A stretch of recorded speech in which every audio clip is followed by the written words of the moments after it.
call rugby pack mentality, where you have a bunch of people that work for you day in and day out. We're all in this together. We kick ass, but also you motivate people through incentives and sometimes even quasi-aggression.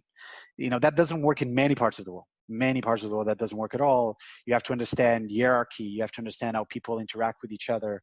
To give an example, I won't say the name of the company, but I worked with a company in Japan, and at a certain point in time, I realized there was someone in the organization, and this was let's call it the director level person. But this person somehow was not only updating his direct VP, but he was also updating a VP from another part of the organization. That confused the hell out of me. And I was starting to realize that actually he was paying more attention to the VP in the other part of the organization than the VP in his own part of the organization. And I just asked, and actually it took me more than asking, because everyone on the team didn't want to tell me. Not my own team at the firm, but also with the team of the client, nobody wanted to tell me. And so effectively, finally, after gaining trust, after a couple of months doing this, someone, over dinner told me, yes, that person manifests reporting to both VPs, because although that person today reports to this one VP, this VP is coming from the business side of the company, and the other VP is coming from the engineering side of the company.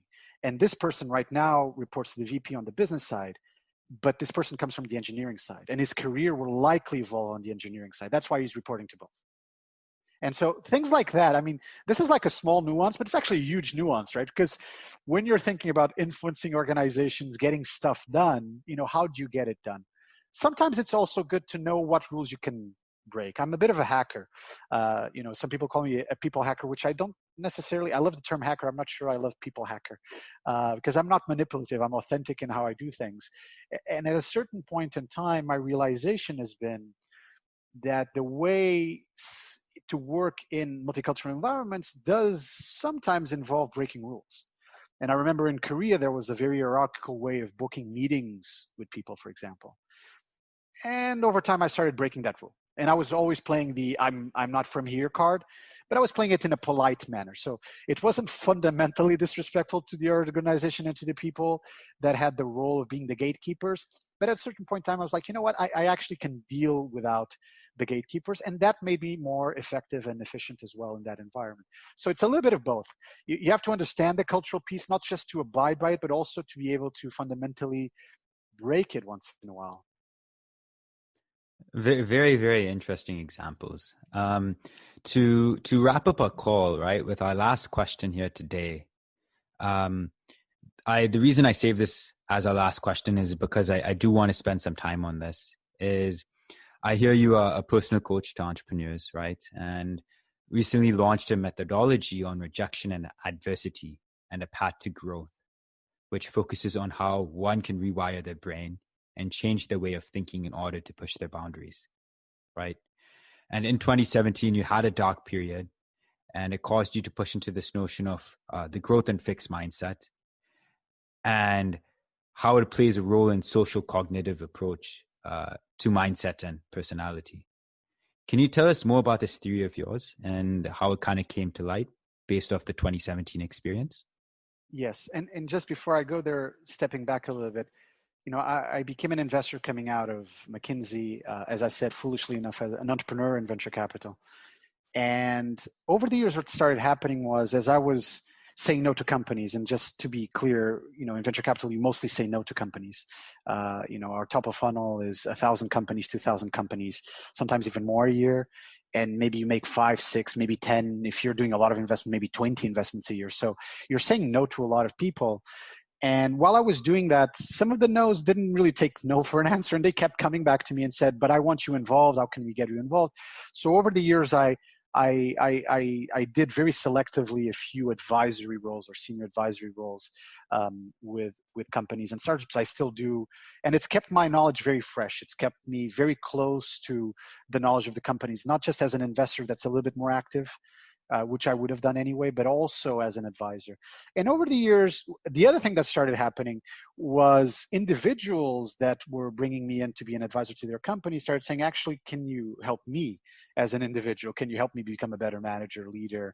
And so a little bit by accident, I became, without any formation around psychology or any area around it, just to be clear. So I have a lot of respect for people that are coming from that background. I became a coach to a bunch of entrepreneurs through the years. And as I was going through that journey, I was going through my own personal journey like everyone else, and the complexities of my own personal journey, which I have a video on it, and I did a talk last year where I first launched the methodology on rejection and adversity as a path to growth, which is on YouTube. And that video really edifies, the 2017 story. But to be honest, it's not just the 2017 story, it's the 2020 story. My beginning of the year was particularly difficult at a personal and professional level. And then COVID happened, which has been difficult for all of us on a massive scale globally. So rejection adversity is something that is really very intrinsic to humanity. We are rejected all the time, and sometimes just because people say no, but it's not really personal. We have to deal with adverse situations. I mean, COVID's a brilliant example of that, but adverse situations all the time, from the tiny ones of I'm looking for a parking spot, I can't find it, to the I have cancer, to the someone in my family passed away, to the I was going for a new job within my organization and I didn't get it, or a new role or a promotion. So there's all these elements of rejection first that are very transversal to our lives, in our personal lives, in our professional lives. And at a certain point in time, I just decided to stop. There was a very good friend of mine, and she was in many ways the motivation to this evolution of thinking, where in some ways I always did my coaching, I always did my advisory relatively one-on-one or with very small groups. And I decided I want to do something that's a little bit more evangelizing people. It's more, multicast. And for a long time, I was struggling with the fact that I talk a lot about venture capital, the spaces I invest in, stuff that I know really, really well, the functions I've worked in. And that's all very cool and it's interesting. But I wanted to talk about something that came from within, that I was very passionate about. And that's how this methodology was born, really as a talk initially, which is the talk that's on YouTube. And then it evolved since then to become a much bigger piece to it. And it's also led me to, for example, to re-engage with old friends and companies that I'd invested in particular with Bertrand Schmidt, who was the co-founder, former CEO, now chairman of App Annie, a very old friend that we finally decided to do stuff together. We actually launched our own podcast, Tech Deciphered, which is maybe a bit foolishly as well. But going back to the rejection adversity methodology, it starts from really two different points. The first point you've already alluded to, which is the notion that growth mindset is actually much more powerful, or flexible mindset versus having a mindset that is fixed.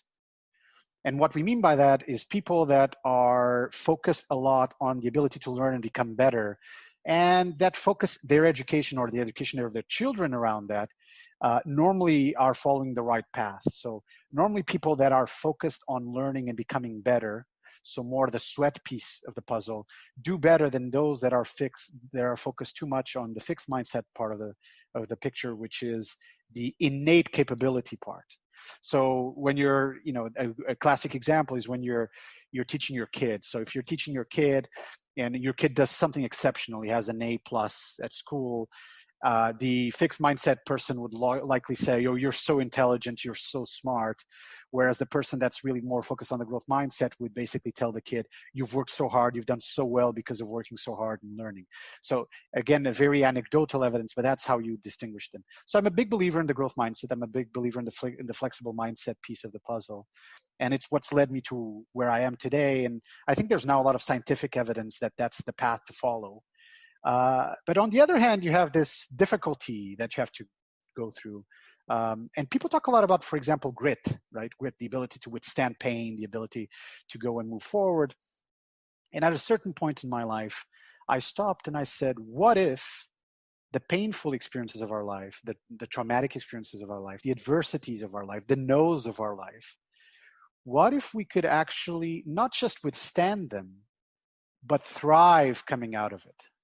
So as an analogy, the analogy would be that, for example, of a trampoline, right? You assume that you're in a fall, but at the end of the fall, you have a trampoline. If you hit it just right, you'll come back faster to even a higher height than you were before. Another analogy would be pruning, right? Obviously used in gardening a lot. You cut so that you can grow faster in some ways. And that was the genesis of the whole notion. Can we fundamentally shift our brains, rewire ourselves? Are there hacks? Are there methodologies? Are there operating models that we can follow as individuals that are helpful to us both professionally and personally to actually catalyze rejection and adversity as a positive thing, where you not only withstand it, but you come out of it much stronger, faster? And that's how the whole thing was started. Now, I won't take away, the methodology has evolved a lot. So the talk on YouTube is sort of only a snapshot of what the methodology has become. I've now worked with startups, either as an investor, as an advisor. I've worked with individuals as a coach. I've worked with big corporation actually as an advisor as well. And so this methodology has now become pretty self-encompassing. But just to give you a few ideas on the hacking side, I call them the hacks. By the way, I hate these guru-like speeches that are all about problem statements and structuring, but then at the end there's no how-to. So what do I do now, right? So okay, you frame all the issues I have, you frame all the problems I have, great. And so now what do I do? So when I first started this thing, even the first talk, I was very insistent. I need to have how-tos at the back end, at the end of the talk. Just to name a couple, but one that is very close to me right now. One would be obviously the notion of true north. It's very easy to catalyze yourself out of rejection and adversity if you know there's a true north, if you know there's something or someone that you should aim at looking at as an example to get you out of it. And in the world of non-spiritual world, that would mean something like, friends or mentors that you highly regard in the specific space that your issue has happened in, right? So it's not just a mentor in X, but then your issue was in Y and somehow magically you go to that mentor. It's, people that are appropriate to that space and looking at those people to edify you, to help you, get out of that space. The second piece around true north is obviously if you're spiritual, if you're religious in any way, the notion of God, the notion of having, a spiritual entity that is higher, that becomes more of a truth towards you. So that notion of true north, I think, is a very powerful one. In some ways, people that are more spiritual and religious initially, I think, have an unfair advantage, but over time, it doesn't matter. It's really about this notion that there's a true north that you should aim at, that you should talk to people that would help you bring you out of it. One other piece, for example, that I always talk about is how you face rejection itself. And a lot of people take rejection very personally. Now, in my experience, most rejection is actually not personal at all. It's about something. When someone tells you you're not getting this job or you're not getting this promotion, it very rarely it's deeply personal. It's about sort of relative evaluation of several people. It's about the needs of the specific job profile and specific role. Even if there's politics, even if there's sort of a bad blood at a personal level, sometimes it's not even that personal. So again, the ability for you to debias yourself once you go through it and say, you know what, actually, this was not caused at a personal level. This is not personal at all. This was a decision that was made on something other than personal. And how you catalyze yourself out of that is a very powerful mechanism. So there's a bunch of other hacks. People have now told me they're actually not hacks. They're sort of ways of life and philosophies, etc. But I call them hacks because they start as hacks and then they evolve into something else. That I'm very passionate about because I have to use this myself all the time. It's not just I create a methodology and I'm perfect. My life is amazing. And after 2017, I've never had an issue in my life. I've had a bunch of other issues. So it's that notion that it's an ever evolving process and methodology that's very powerful in making you more efficient, more effective, but fundamentally happier.